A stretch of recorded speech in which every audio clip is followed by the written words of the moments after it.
Say the word Muskoka and a clear image comes to mind. Maybe it's a cottage, maybe it's a chair by the lake. Say Niagara, you might think wine, theater, casinos, lots of falling water. Prince Edward County, charming bed and breakfasts, cheese, and more wine. Now say Leeds Grenville. Anything coming to mind? That's where we are tonight. We come to you live from the Brockville Arts Center, the city named after the hero of the War of 1812, General Isaac Brock. We're right along the St. Lawrence River, about halfway between Montreal and Toronto, only an hour away from the nation's capital. We're here for part 2 of our Agenda on the Road series, which this year focuses on how well Ontario is reinventing itself for the 21st century. And we spent yesterday at our Agenda Camp, a community-led forum where participants told us what's on their mind regarding the region, its challenges, and of course, its opportunities.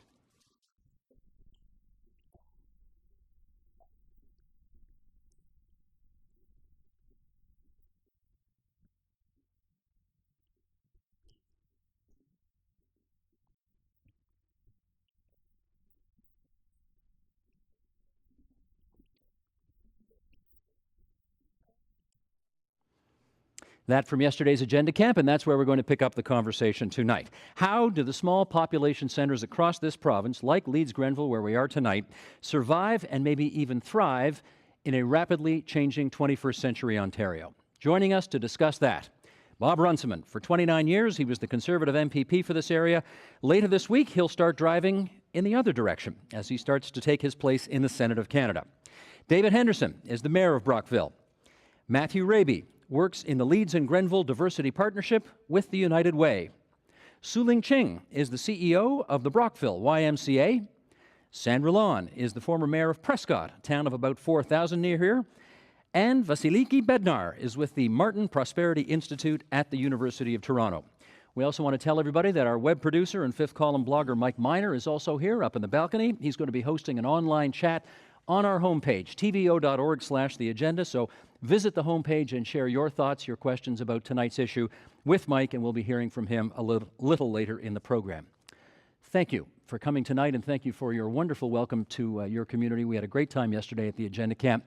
I do need to tell you off the top of the program, though, apropos of Matthew's sweater, that we did promise this audience that we were going to present a program tonight that would be as exciting as yesterday's gold medal hockey game. And Mayor Henderson, you are in the role of Sidney Crosby tonight. I'm looking for something very big in overtime from you tonight, okay? Just to let you know. All right, let's start our discussion, and we're going to start with, who are you anyway? Who is Leeds Grenville? Who is Brockville? And to get it started, some tape from yesterday's Agenda Camp. Roll tape, please, Michael.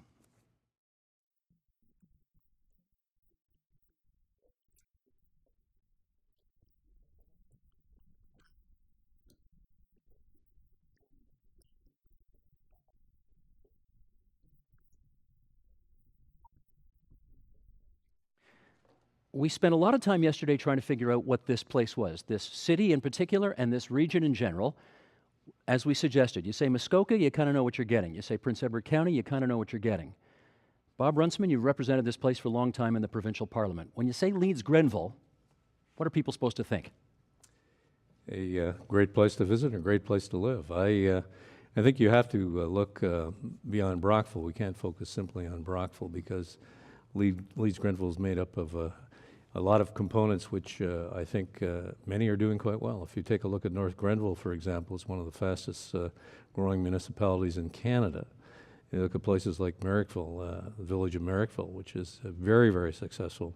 We have the mayor of Westport here too tonight. Westport, a great little community.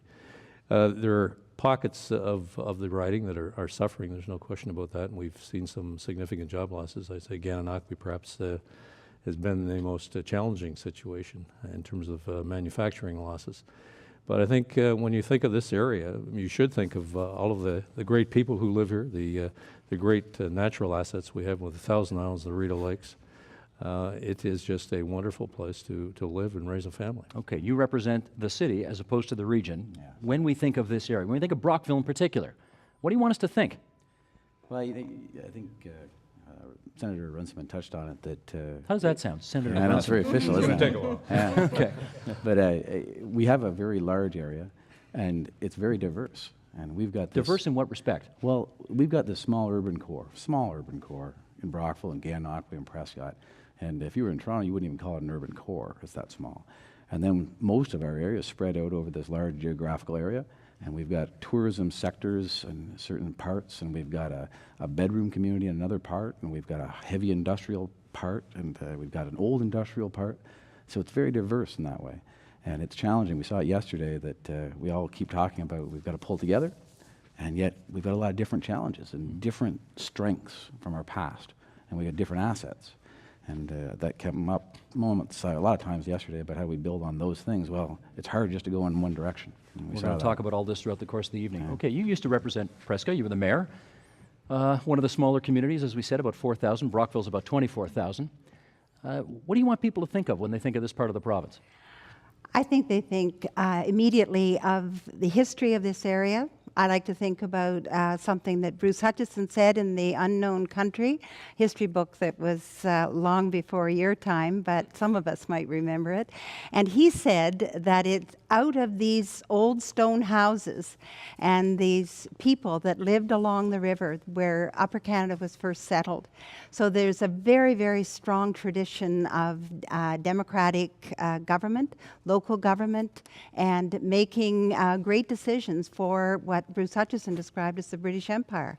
So I think we've got an amazing past, and we can build on that past if we recognize the assets that we now have, such as the St. Lawrence River, which binds us from Quebec right through to the Great Lakes. It's an amazing river that brings with it also the opportunity for commerce. And I would be chastised if I didn't mention the fact that we do have the only deep sea port between Oshawa and Valleyfield, and huge potential there from our natural resources, and huge potential in the diversification of our economy. So Ling, let me ask you to pick up on this, because I mean, we are here in Brockville tonight, but the reality is this area is not unlike many other areas in this province, in this country, with kind of one city at the core, and then a larger area, Brockville 24,000, I guess the larger area, about 100,000 population. So there will be other people in similar areas tuning us in and saying, how do we ensure a future for an area like this? So what's this area got going for it that would give you the sense that it's got a future? We have everything going for it here. And I think the struggle has always been, in terms of where we focus our strategic vision, is, how do we maximize the assets that we have here? And you heard yesterday, and you guys commented on it, and it wasn't new to those of us who've had these conversations before. You have so many different strengths that you see as potentials. What is your one thing that's going to make you the Muskokas or the Niagara or whatever? And we've never really been able to focus in on one thing. And I think that it's important for us to say, we have many different opportunities, and in these changing times, the key to our success will be to be the kind of community, and when I say community, I mean a regional community, that's willing to look to the future and be brave enough to maybe do things in a different way so that we can capitalize on what those assets are. Okay, Matthew, first of all, love the shirt. Thank you. Love the spirit of the whole thing. You wore it yesterday. Was it the same shirt yesterday at Agenda Camp? No, I got a closet full of them. You do? Okay. Good for you. Good for you. Maybe a bit strange to ask one of the younger people in this hall tonight, but one of the items that did come out of yesterday's discussion was this: you could market this community as a place to retire. Baby boomers are coming to that age, and this might be a place they want to come to. Do you think this place should market itself as that? No, and I say that with all due respect to the senior generation in the area, because it's simply, I don't think it's sustainable. Having an increased population drawing from some of the services of the area with a decreased population that's actually inputting to some of the future growth of it is, in itself just not a sustainable proposition. So I think that it's not something that we should be focusing our marketing and promotion on, and in fact, we should be maybe looking the other way and in fact trying to attract some of the younger generation in here to drive some of our future growth. Well, let me follow up on that. Sure. You were born here, right? No, I was not. Where were you born? Barrie. Barrie, but Yeah. You've been here for how long? the better part of my childhood. I Okay, was most here, of your yeah. life you've been here, Yeah, right? yeah. Why have you stayed? Well, I've come back because family and friends are here. It's a beautiful place to live. One of the strengths about living in a smaller community is you can get engaged in some of the community activities that there might be some more barriers to in some of the larger urban centers. Like what can you do here that you couldn't do if you lived in Toronto or Montreal or Ottawa or whatever? I can be on a live TV or television show. But further to that, there's lots of opportunities to be included in different, recreational activities. Not to say that those aren't available in Toronto, but to kind of join these programs and kind of, continue with the same core group of people and, really in separating. Now moving on to not recreational activities, but some other community-based activities, there's the opportunity to kind of get involved in your community to make an impact on that maybe... So the line from idea to fruition is a little shorter, you think, here than it would be somewhere else. Yeah, thank you Okay. for summing Now, that Vas, up. we've asked you to come down here from Big Bad Toronto because right. you guys at the Martin Prosperity Institute do a lot of the number crunching.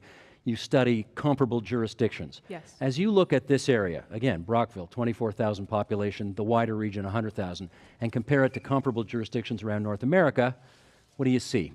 One of the first things that we see as a great strength is sort of just its geographic location. And this has already been touched on with the proximity to the nation's capital, being in touch with CN and CP Rail and being so close to the border, as well as the St. Lawrence River. So compared to peers that are comparable in terms of their population and their economy, Brockville stands out, and the Leeds-Grenville region in that way. We got to tell both sides of the story. So where did they not score so well here? Median age, as has been touched on, is one area. The median age in the Brockville CA area is about 44. CA meaning?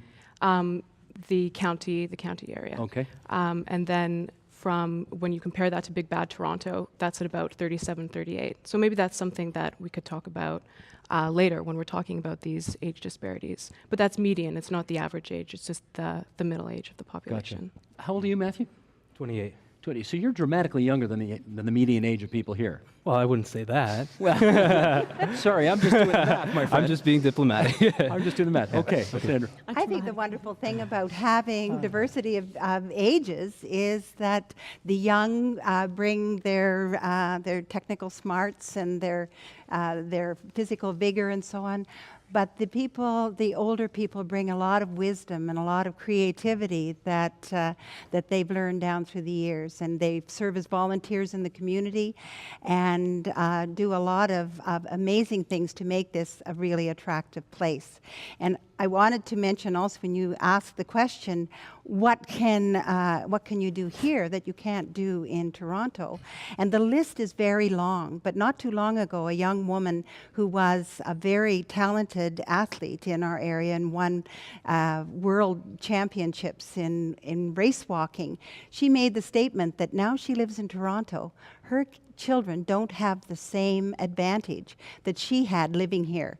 There's a world-class track here at Thousand Island Secondary School. We have an amphitheater where we have professional the St. Lawrence Shakespeare Festival, where we have professional Shakespeare theater, bringing people from the Globe and Stratford and the Shaw, and people can just walk down and participate in these things. And I think there are huge advantages to that. Okay, Vas?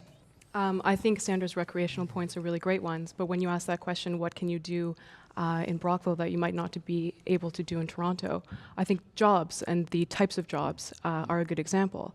Someone like Matthew at 28 faces sort of different job prospects in this area than he might in another region. And this is something that came up a lot yesterday at the agenda camp, talking about where young people work and the types of job opportunities that they have. In fact, Mayor David, one of the I remember the line very well yesterday. One of the participants was saying, "We love the lifestyle, but we want their jobs." Yeah. They do want Toronto's jobs here, Want don't the they? money, but not our Yeah. lifestyle. It was a good point about the seniors, though. And one thing that we've already acknowledged in the region is that we don't have to market ourselves to retirees because they naturally come here. I mean, there's a lot of cost advantages. There's a lot of advantages to the scenery. There's a lot of advantages to the amenities. So a lot of the times, all our strategic planning always goes back to how do we target young people? How do we target the things that attract young people? How do we target the sports, the facilities, those types of things, the programs, the young people, inevitably the jobs. I mean, the jobs, when people grow up in a rural community, the first thing they do is they go away to university.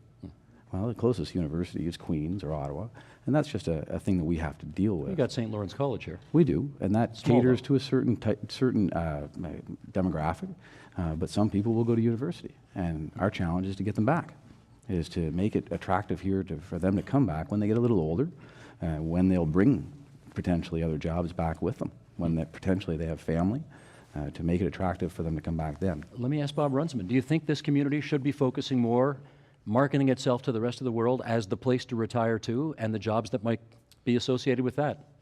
I'm not against that, but I don't think there's any silver bullet or one single focus that will, address all of the challenges that we're facing. I mean, a lot of the challenges that are being witnessed in Leeds Grenville are happening across the continent. You see the hollowing out of the population in the Great Plains of the United States, young people moving to the West Coast or the East Coast. I think one of the things, and we tend to be perhaps a little bit too pessimistic, but if you look at Brockville, there's a number of manufacturing operations here which have grown locally. Dave and I were talking about Canarm as an example. Northern Cables is an enormous success story. When Phillips Cables closed in Brockville, a group of employees got together and formed a small company and took part of the business from that company, and they've grown significantly, and they're now hiring, another 80 people or something. They're looking for people. And these happen to be non-public companies, which I think is very helpful. They're not always worried about share value, and that drives these international companies to make decisions which are not necessarily going to help smaller communities. But I think if we can help and nurture that kind of growth in businesses that have local roots, we've already witnessed it in Brockville, where it can be a great advantage to us. I don't want to poo-poo your story, but I did talk to a gentleman today who's retired now, but he had a glove manufacturing company here. 125 jobs once upon a time. And then he sold it, and can't make a living at that anymore, and now it's 10 jobs. It's an export-import thing right now. They don't make anything anymore. They just bring it in. It's 10 jobs. And that situation has been replicated over and over through many manufacturing outfits in this area. Do you really think manufacturing jobs are going to come back here? Well, I think we are growing manufacturing jobs. Procter & Gamble, I think, has over 800 employees. We have the Trillium, which is adding jobs as well. We have another company, which is a local company in terms of roots, Burnbrae, which is not just in Brockville, but out in the Elizabethtown Township as well. A significant growth. These are people, these are companies, these are families that are connected to this part of the province, that are connected to Leeds Grenville. And they have that deep affection for it, and they want to see this area prosper as a result of the investments they're making and the strong connection they have to it. Let's hear Vass and then Sandra. I wanted to play devil's advocate there and offer that the subtitle here is facing change, and I think that's one of Leeds County's major challenges, is still reeling from the loss of many manufacturing jobs, while they are still concentrated here in different industries, and sort of deciding where to go from there.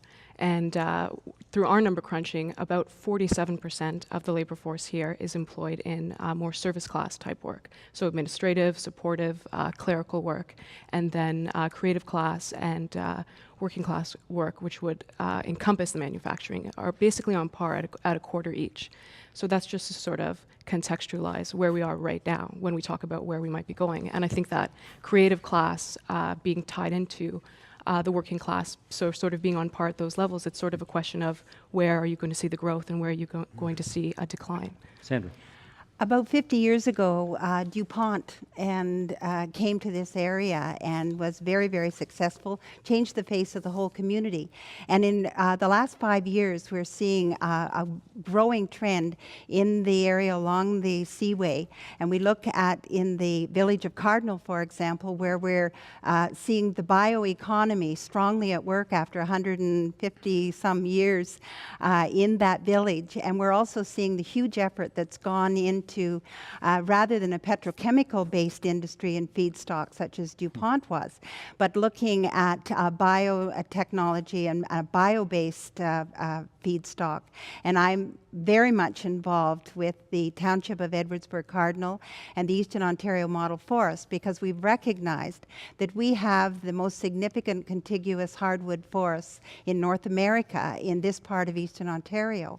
And by being creative and by involving people at Queen's University and La Cité Collégiale in Ottawa, Ottawa University, other good thinking people that are looking at innovation, we have been working very, very hard and forming partnerships that are the envy of people right across this area. Let me ask Sue Ling this, though. When you run the YMCA, I'm sure you see all sorts of different kinds of people who come here. Do you feel that this region needs to be, in order to have a sharper image in the public's mind, does it need to represent one big idea? It's a retirement place, it's a recreation place, it's a tourism place. Does it need to do that? No. I think I want us to focus on building on the natural assets that we already have and the strengths that we already have, but I don't think it's necessarily going to be just one thing. I think that there are several strategies that we could be employing. Tourism has already been identified as a growing market for us. We were talking about manufacturing, and I concur with Bob. I mean, we've definitely lost a lot of our manufacturing base, as has Ontario and as has Canada. It's just about trying to retain what we already have, and we're very fortunate here because we still do have a strong manufacturing base and companies that are grown and have been committed to this community. And so I think that we need to continue to appreciate that while still looking to diversify our economy and create opportunities for many demographics. But let me go to Vass on this again. I mean, again, you guys at the Martin Prosperity Institute examine comparable jurisdictions around North America. Yes. Is the experience that you've found that in order to prosper, you got to focus on one thing, or can you be all things to all people? We heard this all the time yesterday as well.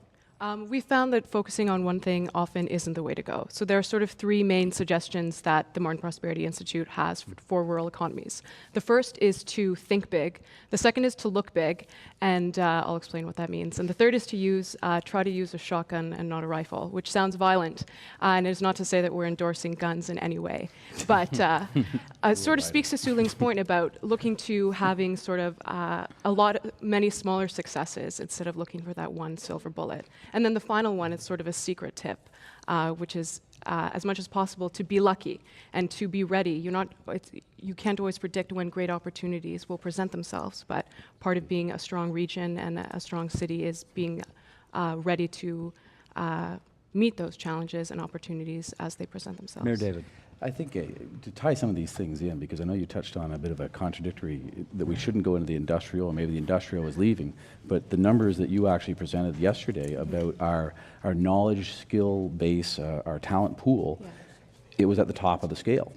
And that was interesting because against our peers, we were at the top of the scale. And the reason we were at the top of the scale was because of our history in industry, of our history of older plants, telecommunications plants. So the skill base that had left behind actually left us in the leading position in those things. And when Bob was talking about where we're going in the future, we do have a lot of small startup companies that are building on that talent base and those skill levels now, and with the capital are actually growing in the area. And the challenge is when we talk about culture and the things that we want to come here for, those older industries are the base that's actually paying for things like this art center. That's the tax base that we have to build on. If we want to go somewhere else, it's that older asset base that's actually paying for it right now. So we have an advantage that a lot of places don't, but that's where it's coming from. Okay, so we can choose to switch, but we got to use it. Let me do some business here. I want to remind everybody that Mike Miner's up on the balcony, tvo.org/theagenda. You can dial us up online and join in the online chat this evening. Mike is standing by to moderate that online chat, and he'll report back later in the program on what you've had to say about the issues that we're talking about this evening. We're in Brockville, Ontario, on the shores of the St. Lawrence River, talking about smaller communities, smaller urban and rural centers across the province of Ontario and how they build and thrive in the 21st century. And to that end, Mayor Doug Struthers is here. You're the mayor of Merrickville, Wolford. Yes. And I met you yesterday at the Agenda Camp. You did. And you've been listening to some of this discussion about how you brand yourself as a community or as a region successfully. What did you want to add to that?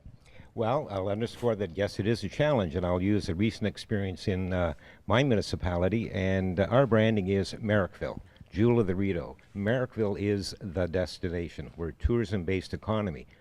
The municipality is Merrickville-Wolford, so how do you convince everybody that we want to say Merrickville? When we look at Leeds and Grenville, we have 10 municipalities, 13 communities, Prescott, Brockville, and Gananoque, and all these wonderful assets that have been alluded to. What is the one? Well, that's it. Is everybody rowing in a different direction here? I think what we're doing recently, well, we'll go back to 1998, the Runciman Beatty Economic Roundtable, and what we're doing recently at the county. We have an Economic Development Action Plan, and one of those components is branding for the county, and hopefully it will be for the region. And I think if we focus on the great diversity of assets we have, use the shotgun approach. We offer jobs and quality of life in our region. We can encapsulate everything that we sit around and talk about. The message out there is we have it all. Fundamentally, it's jobs, quality of life. Okay. Thank you, Mr. Mayor. Matthew, I'd like you to pick up on that if you would. You're doing your work on behalf of the whole area, Leeds, Grenville. Right, yep. But there's a number of different municipalities here, and from one of the things that came out at the Agenda Camp yesterday was that many of them are not necessarily all rowing in the same direction. They've got different ideas about what ought to happen here. Mm-hmm. How do you get everybody rowing in the same direction? Well, that's a complex challenge, and it's not something I'm sure that we have a direct solution for. But I think having places like this where we can come together and discuss some of the issues that we share, and devise certain strategies to work together, I think is an excellent way to start. So yeah, just opening up those lines of communication and engaging in these kind of open forums more often. Certainly. Vass? I think something we saw at the Agenda Camp yesterday was that Leeds Grenville United County is maybe not as united as it could be. And I'd be interested in hearing from our politicians sort of what contributes most to that competition. Where are there areas that they work together well in, and maybe is it more government funding and dollars, or sort of better understanding those sort of maybe tensions or competitiveness that happens there? Okay, Senator, you're on. Well, it's an old story, I guess, and Doug Struthers mentioned the roundtables that Dave Beatty and I sponsored, where we tried to pull all of the players together and try to have a roadmap that everyone could agree to. But I think perhaps in terms of recent times, it might be you might get a better sense from some of the municipal politicians. You got a number of former wardens here, as well as mayors and councillors, because there still is that competitive strain there, with respect to different corners and different pockets of Why don't the they see the riding. bigger picture? I think if you sit down and have a coffee and chat about it, they do. But I think when they get back to their own bailiwick and their own electoral interests, perhaps, I'm not sure, it seems to get lost in the haze to some degree. So why didn't you create the mega city of Leeds Grenville like you did for the city of Toronto way back when you were in government? I don't want to talk about that. Okay, that sounds like a good segue to throw some tape. We did talk about this a lot yesterday, and it did come up at the Agenda Camp. So, Michael, if you would, let's roll this clip if we can. Bottom of page 6, roll tape. Development should be well thought out on a regional basis, not municipality by municipality. So that's how we've gotten into this mess. We've been municipalities arguing against each other for factories, for housing, for roads, and everything like that. We have to think as a region, all of Eastern Ontario together. So this came up a lot yesterday. Here's Gordon Brown. He's a Conservative MP for this area. You've got lots of different municipalities, and as we discovered yesterday, some of them all rowing off in different directions. You represent the whole area. How do you get everybody singing out of the same hymn book? Well, we've been talking a little bit about tourism here tonight, and you mentioned earlier Muskoka. You know what Muskoka is. I haven't heard Thousand Islands named here tonight, and that is one of our major tourism products. There's so much diversity with that. We've got the Frontenac Arch Biosphere Reserve, which is growing exponentially and all kinds of new things happening. We've got the Maritime Discovery Center here in Brockville. We're growing tourism. It's not up yet, though. That's Not up, it's coming. I know the mayor is working hard on that. But in terms of working together, we need to define what we are. And I know that we've got the Rito, we've got some excellent tourism products But here. when you think Thousand Islands, all due respect, you don't think Brockville. You guys are right on the eastern edge of that, right? You tend to think something else. Well, the islands extend from Kingston all the way to Brockville. So we've got all of the along the river to promote as the Thousand Islands. We've got the Rito Lakes, we've got the Rito Canal. These are UNESCO designated tourism areas. So we need to promote what people know. And we of course have the middle part of Leeds and Grenville, which has all kinds of other tourism products. But to get people here, we need to promote actual products that they know. They don't know what Leeds and Grenville is. They know Thousand Islands, they know Rito Lakes. So maybe, Vash, should these people here not be promoting themselves as Leeds and Grenville, but rather the land of the Thousand Islands, something like that? I don't know. I'm blue skying here.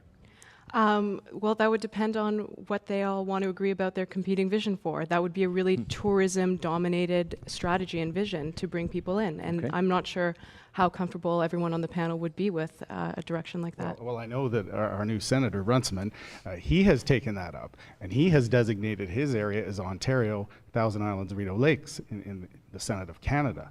And also, we've got an attempt right now to change the name of the St. Lawrence Islands National Park, something that I've been spearheading, to the Thousand Islands National Park. So using these icons to promote ourselves. That's the branding exercise. Absolutely. Okay, fair enough. How about that, Matthew? All right, Sandra, you go first. Well, then. there's some of us that our river is not cluttered up with islands, and there's marvelous sailing in. But I think that having sat in on a recent economic development forum with all of Leeds and Grenville present, it was quite clear that each municipality was able to build on their own strengths. Whether the strength came from the natural amenities that they had, or the canal, the history of that, the Frontenac Arch, or in the case of the area around Spencerville, for example, very strong agricultural community. And I saw not disagreement, but people saying what their strategies were for their particular municipality, and it all did fit together, in my mind anyway, as a diverse, but as a whole. Where obviously the strength in manufacturing is along the 401 and where the railway is. And so we have the opportunity, if we are creative and if we work together, and we're good at that. We're good at forming partnerships, whether it's in hockey associations or whether it's in local government. Let me ask Mayor David about we form this. partnerships. Let me ask you, you're the mayor of Brockville. Sure. Do you care what goes on outside the city limits of Brockville? You don't represent the folks in Prescott or Gananoque. I've got to play hockey somewhere. We highlight the differences, and they tend to be big stories. And when we get together and we have problems, we try to highlight what's not working. But Sandra just touched on it, and we've got examples with the county where I believe the county and the city, the separated municipalities, Jim Guerra's here, are working together better than they've ever worked together. We agree on a lot of things, we disagree on some things, but it works quite well together. And a classic example is Leeds in front of Leeds. Frank Kinsella has tried to put an organization together to go to China and to develop ties with China for a number of different things, for tourism, for immigration, for industrial connections, and where it didn't work with all of the county because there were diverse interests, it is working along the waterfront because we have more common interests in some of these areas. And so we come together on areas of common interest. And that's what is happening. So it's not always a gloom and doom. We tend to work together far more than we don't. Vass, you wanted to say? Yeah, just a small point. I know that the sort of slogan or catchphrase for Brockville is small town business, world-class charm. And I wonder if maybe that's a vision that could sort of unite the county, or whether that's working or isn't working. We'd like to get them all on board, yeah. It's world-class business. World-class business, small town charm. What did I say? Small town business? I knew what it was. Thanks. You're right. Back here, please, everybody. This gentleman wants a comment. It's okay. Go ahead, sir. How are you? Hi, good. Great. From what I've heard tonight, there's a lot of great spirit. And I think that's the one thing that a lot of people haven't talked about tonight, is the fact that community spirit is crucial to any sort of development that can be in any diversity, whether it's eco planning or whether it's going into any activism that starts from the volunteer up. If we don't have volunteers, a lot of the time people have a tendency of being disinterested. They don't care to be involved. Well, are you And worried as a this result, you worried this community is getting a bad not rap? at all. No? As a matter of fact, I'm a returning resident to Brockville. I used to be here back in 1976, and as a result, I moved to the United Kingdom, to Northern Ireland. And I'd hope that there's a lot of things that we can learn and partner up with the various people. And that's the one thing in Northern Ireland that people were empowering themselves. And I think a lot of time people need to forget about the current problems and deal with the issues that affect them, and as a result, bring it to the forum.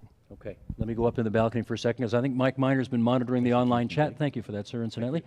Mike, come on in here and tell us what you got going online at tvo.org/theagenda. Sure, Steve. The conversation online, people are trying to figure out if you want to change or to build up a small area like this, where do you start? What's the best approach? And whose responsibility is it exactly? And there are a lot of people from outside the region kind of speculating about what will go on here and what the place is like. They don't really know. Hugo, who was at our Agenda Camp London, said that he suspects this region are largely blue-collar and rural communities, and that a rapid expansion of the cultural or other classes isn't going to happen easily overnight, so he's not sure if that's the way to go. Jeff Marshall thinks that it's Ontario, the province, that needs to be working harder to build up its smaller regions and not focusing so much on Ottawa, Carleton, and Toronto. Victor thinks that a scattershot approach is right. Corey thinks that you have to find the niche. He's originally from Essex, and it looks exactly like Niagara on the Lake, according to him. The difference is that Niagara is capitalizing on what's great about that region, the wine and the beautiful scenery. Other places haven't picked up that ball and run with it. Vishal Patel has an offer. He puts this out if anyone wants to take it. He thinks this is the great region name you can use, the great, awesome region of Ontario. So if you like it, take it. Well, you've got a chance now going into the Senate to have whatever name you want, right, as your area of representation? The great, awesome area of Ontario. Does that work for you? I'm going to stick with Thousand Islands Radio Lakes. Okay, fair enough. Just throwing it out there. Just throwing it out there. But Okay, I Susan? think the chap touched on an issue here where government can help smaller communities, and that's by not concentrating all of their offices, ministries, bureaucracies in Queen's Park or in Ottawa, and look at, if you go back to the Davis era when a lot of offices, regional offices, were moved in Eastern Ontario into the Kingston area, for example. And I think that there could be more of that kind of diversification of government offices, both federally and provincially, which would help to some degree smaller municipalities be able to sustain themselves and maintain their tax base. Sure. Suling? I just wanted to expand on the gentleman's comment who was in the audience. And, when we're talking about building on our strengths here, Vas had said our location. It's fantastic. We have a beautiful community, good cost of living. And a lot of the communities within Leeds and Grenville tout that as one of their strengths, quality of life, good cost of living, and those kinds of things. But what differentiates us from all the other rural communities then in Ontario? And what this gentleman talked about, that we talked about a lot yesterday, but we haven't brought up here tonight, it is the people. And so the people of this community, those of us that live here, say it all the time, and Matt said that too as a 28-year-old. He's excited about being involved in a community that, is able to get things done and make an impact. And so I think that isn't something that every community necessarily has. And we've been, and you heard this yesterday, over and over again, we go back to this community for philanthropic support, and we're never disappointed. Our expectations are always exceeded. Well, in fact, the theater we're in tonight Exactly. would not have been renovated And without this all the is community just support. one example. Right. Vass, you wanted to add? Yes, I wanted to challenge the senator, which is terrifying. But in tying it back to Sue Lee's comment, too, about the geographic location, I might offer that with government jobs, Ottawa is a great short-ish drive and a train ride away. So to live in Brockville and enjoy the quality of life and sort of the natural amenities that we've been talking about and working at government at provincial or federal levels, I think is something that's already very possible. That's a good point, and most of our focus from the last 29 years has been provincial jobs, and recently it's been on the mental health center in the Brockville area and trying to attract jobs, provincial jobs to that site, but federal as well, where we could play a role there, but we can talk about that later. We should just explain the background there. There was a mental health center here. It got shut down, a lot of jobs lost. Nothing back in its place yet? Yes, there is a secure treatment unit which treats provincial inmates with mental illness. It's a 100-bed unit, and there's also a forensic unit. It's about a 60-bed unit, which it's operating, and there's no threat to its continued operation. How many fewer jobs there? Well, it's significant. Probably 400 or 500 less than what there was, say, 10 400 or or 12 years 500 ago. fewer jobs in a community of 11,000 employees. And we're going to lose another, I think it's 150 or so next year when they close down the transitional beds there. Ma'am, you wanted to say?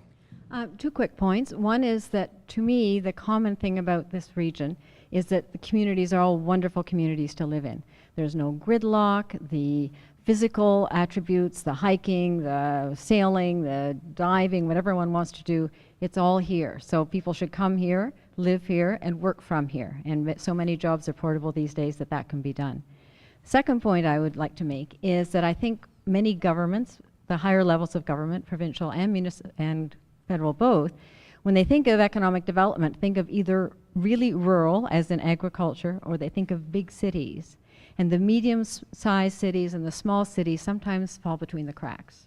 And I think that there are lots of attributes here, but communities like Brockville and Kentville and Prescott need help from the senior levels of government to take their way forward, and I don't think that help has been what it should be. You know what, I want to follow, 2 things I got to follow up on there. Number one, I know Senator Runciman would want me to point out that you're running for the Liberals, not in the current by-election here, but federally.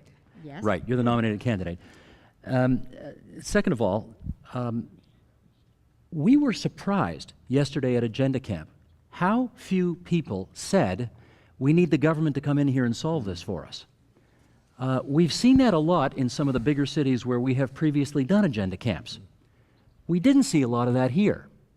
I can't remember anybody saying it, frankly. I'm sure it was said, but not in the sessions that I was at. Sandra, why would that be? Well, I think that we're like Professor Ostrom, who won that Nobel Prize for her knowledge about the fact if you're going to have something happen, you've got to do it yourself. And that if communities can mobilize themselves and can understand where the linkages are, and this is what we see with what is happening here in Brockville with the Maritime Discovery Center. That is a local initiative. When's that going to be done?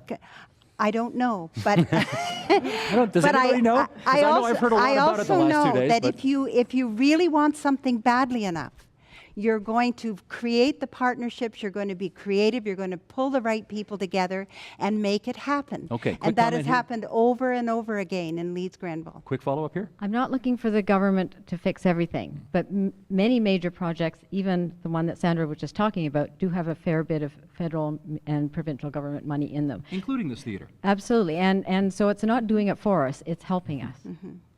Helping. Okay, everybody can agree on that. Okay. All right, 10 minutes to go here. Let me play one more piece of tape, because Matthew, you haven't spoken in a little while, and I do want to get this. I'm sorry, I'm going to come back to this, and I know Mayor Dave's going to be upset with me. The age thing. Where's the clip I want to roll here? You got it. Okay, there it is on page 5. Let's roll this tape if we can now, Michael. Go ahead. We talked about communities that are having programs to keep the youth in our communities. And he said, forget it, let them go. They're going to want to have the world experiences, whether it's in a big city or another region of the country or the globe. What you want to do is stay connected with the youth who have left your community. And we have the technology to do that, whether it's through Facebook, et cetera, et cetera. And it's not the high school reunion, it's the community reunion. And the tagline or the marketing of that program would be, welcome back to your future. Okay, that's Mayor Doug, whom we heard from earlier. That's all well and good, but one of the other, I think actually the youngest person who was at Agenda Camp yesterday said, you live here, you go away to get educated, why would you come back? Now that was a pretty tough question, but she's right in the middle of it here. You live here, you go away to get your education, why would you come back? Why did you come back? Ultimately, there has to be economic incentive. There has to be jobs. Was there a job that brought you back here? Well, there's a job that kept me here. If I didn't get this job working on the partnership with the United Way, the Economic Development Office, and the Multicultural Council, I probably would have had to move on elsewhere, looking for fulfilling work that's going to help me develop professionally and help me meet some of the financial goals that I have. Ultimately, we have the structures and the infrastructure in place that it is a wonderful community. I mean, everybody loves being here, but it doesn't matter what age group, there needs to be jobs for people. And Yeah, lest anybody think that we're picking on this community, let the record show that when we were in London, Ontario last month, we had the same conversation because 85% of the people who go to the University of Western Ontario leave London. They don't stick around. We saw this in Windsor as well, which last year. They're having a devil of a time trying to keep their young people and their university graduates. Bob Runciman, how do you keep young people here? We all know about the, retirement possibilities here. We know about people who've lived their whole lives and stayed here. Once people have left to get their education, what's going to bring them back? Well, I think Matthew hit the nail on the head. I mean, they have to have opportunity. And if they don't find opportunity, I mean, I think most of the folks who grow up here and go to school here, if they had their druthers, they'd want to stay here. I really believe that. I'm fortunate. My wife and I are fortunate that both our daughters were able to find jobs that they were able to relocate back here. So I think that we've got to find ways to develop those opportunities for young people. Matthew, what percentage of you graduate high school here? yes, I did. Yep. What percentage of your graduating class do you think is still here? I would give a rough estimate of 30%. 30%. That's terribly rough. Is that, as far as you're concerned, is that good or bad?